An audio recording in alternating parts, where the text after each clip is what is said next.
Hello everybody, it's Rob back again with another video. How are ya? I am currently in a hospital car park and I thought I'd upload this video because I haven't done one, as you well know, for probably over, it's been months and I'm going to explain everything. So sit back, relax, and I'm going to tell you a little bit about my employment history, where I'm working now, which is why I wanted to make this video in the first place. My wife is having a back procedure done in hospital. I've got a bit of time. I've dropped her off. I'm not allowed in because of all the COVID stuff. So I've come back into the car park. Bearing in mind, I've got in my car and there's people waiting. And now I'm talking to my mobile phone. And plus, people think I'm probably videoing them because I'm holding my phone up and I'm getting some funny looks. But anyway, I thought I'd make this video. So, as some of you know, and some people on my social media will already know where I'm working, and I will announce where I'm working towards the end of this video, and you'll see why then. So if you can hang around till the end, that would be wonderful. So I've been in and out of jobs over the last couple of years, with my first main job being in the printing industry. I was there over 20 years, man and boy, boy and man, boy and boy, you might say, because I don't think I'll ever grow up as such, which is a good thing, I think. Anyway, yeah, so I was in the printing industry. I was there 20 odd years. It was a funny old place.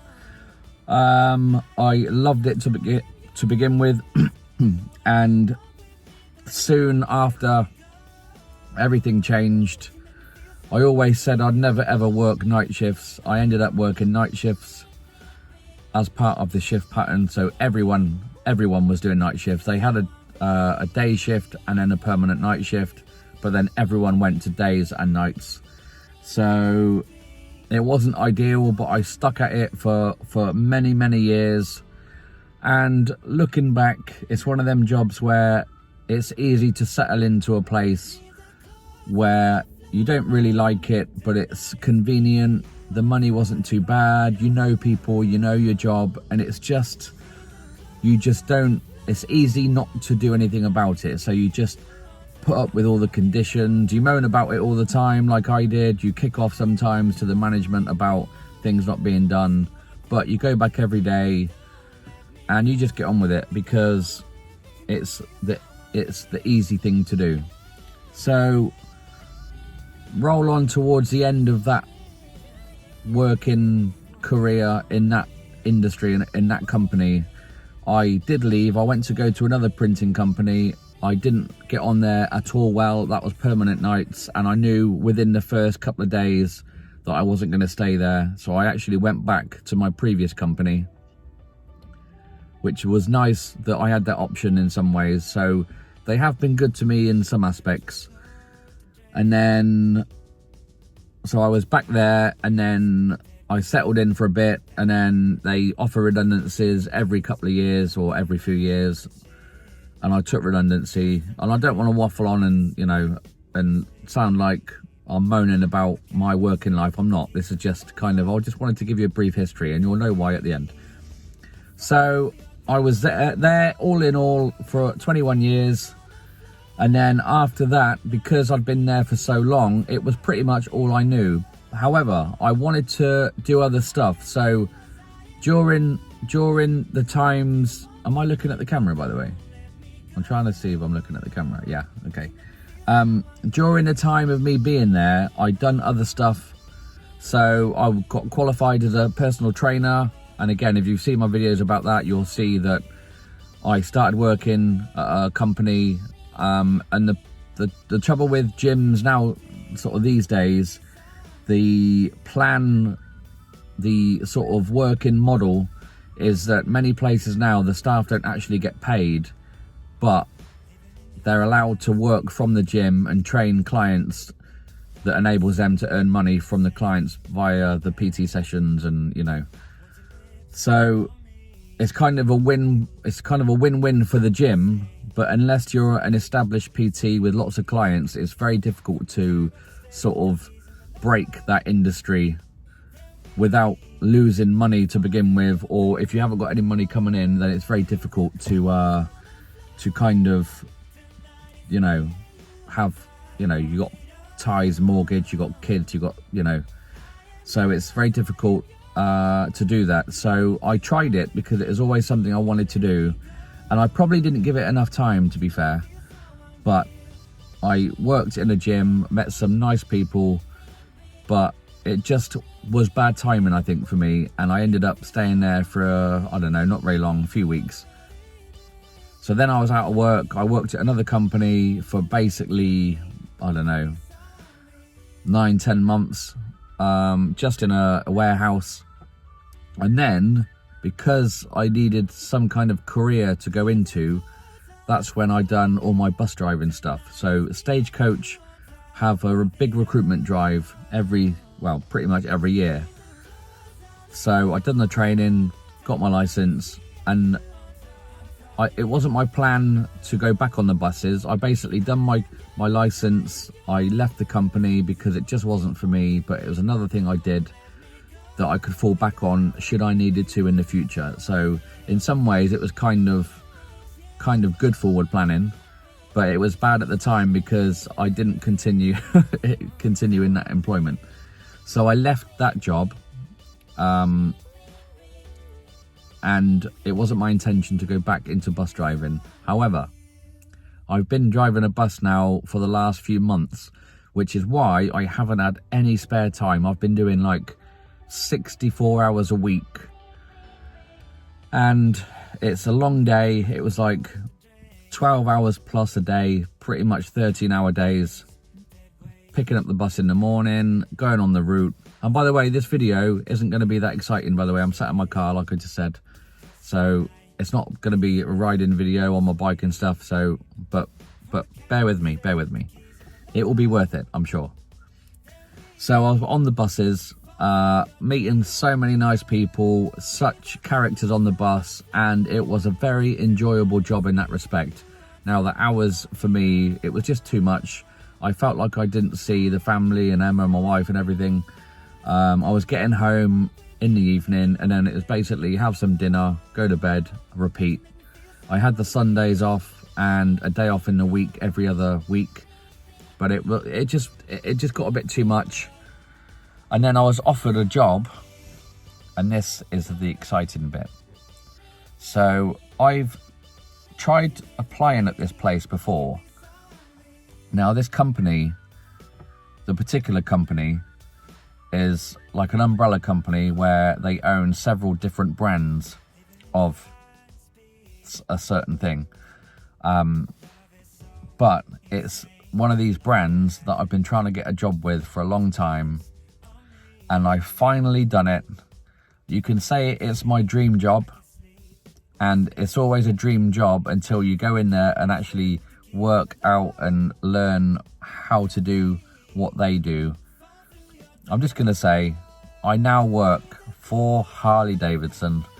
I've got a job with Harley Davidson, and it's with an umbrella company called Blade Motorcycles, which is owned by Heritage.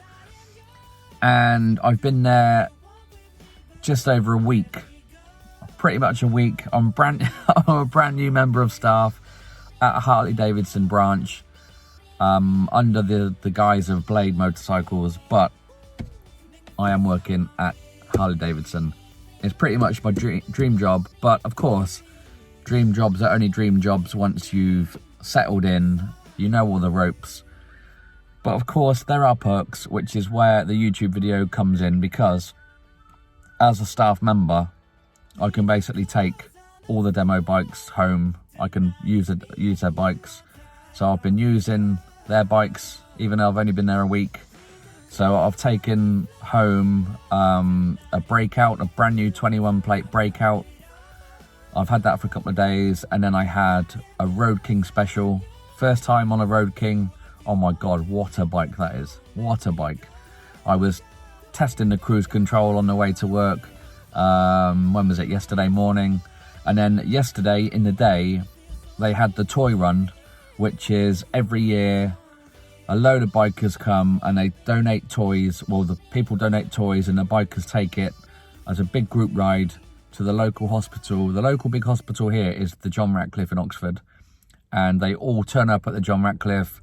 There's people that come downstairs, and it's basically for the children that, you know, are sick. So it's a great cause. A load of people turned up yesterday, so it was a great day. And then I sold a bike yesterday, actually, before I left. So I've sold a few bikes already, which is great for me because it's all learning. But of course, it's always different than how you expect. But I am enjoying it so far, and I'm starting to learn everything. It's starting to sink in. There's so many systems to learn about the finance side of it, and I've got more training on that side of it to come.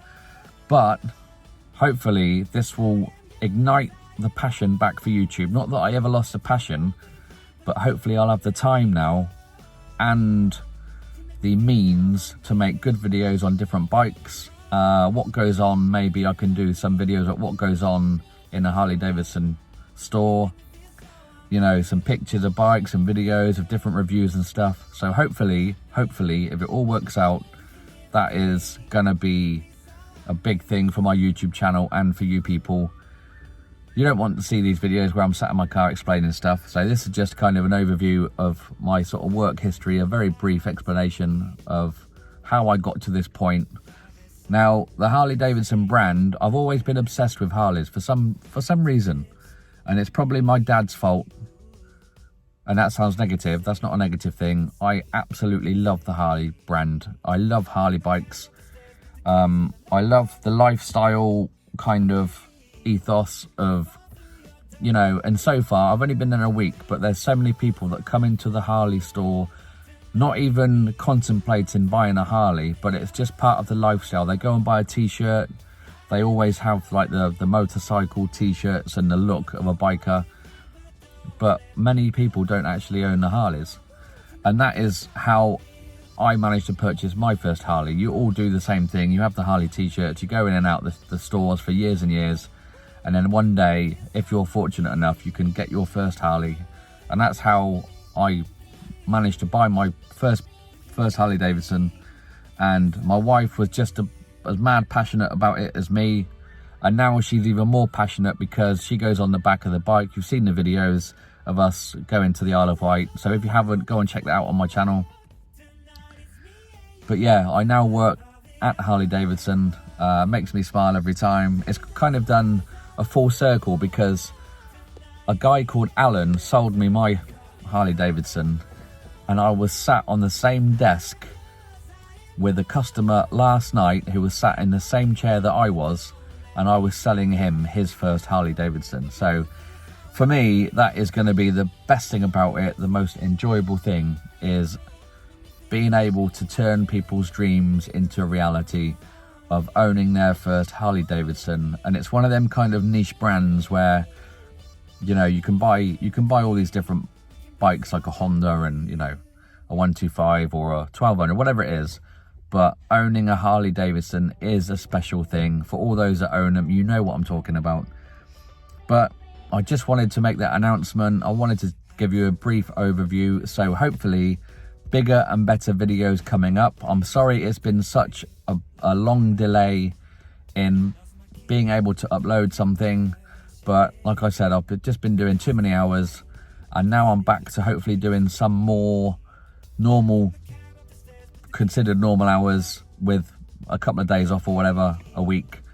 I should be able to get some content out for you. So if there's anything you particularly want to see about Harley Davidson or the brand or the bikes or the clothes or whatever, drop me a comment and I'll do the best I can to get that out there. So that is it from me. So any comments, please leave them down below. Please like this video. I know it's not the best video, but like it because it helps with the algorithm. Make sure you subscribe because there's loads of stuff I want to do. I might have to settle in a bit longer before I start videoing around the store, but I have made a couple of videos already, especially from yesterday with the toy run, so I'll put that out. But make sure you subscribe so you'll hit the bell icon so you're notified of any future videos.